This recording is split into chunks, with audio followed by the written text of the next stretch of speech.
এই ভাইটিকে কেউ চিনে থাকলে সবাই জানাবেন। উনি সীতাকুণ্ড বাস স্ট্যান্ডে এই মুহূর্তে অ্যাক্সিডেন্ট করছে। অবস্থা তত ভালো দেখা যাচ্ছে না। কেউ যদি পরিচয় চিনেন ওনাকে তাহলে ওনার পরিচয় নিশ্চিত করেন। আমরা সীতাকুণ্ড মেডিকেল আছি এখন। সীতাকুণ্ড মেডিকেল আছি। কেউ যদি ওনাকে চিনে থাকেন একটু জানাবেন দয়া করে। আমরা হসপিটালে নিয়ে আসছি, ওনাকে সীতাকুণ্ড মেডিকেলে নিয়ে আসছি। এখন উনি ইমার্জেন্সিতে আছে। উনি বাস অ্যাক্সিডেন্টে বাসের ধাক্কা খাইছে, মাথায় প্রচণ্ড জখম পাইছে। একটু দেখেন চিনেন কিনা।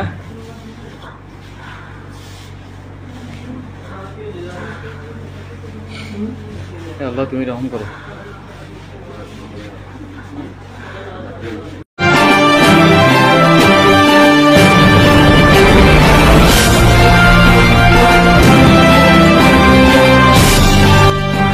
CSTV 24.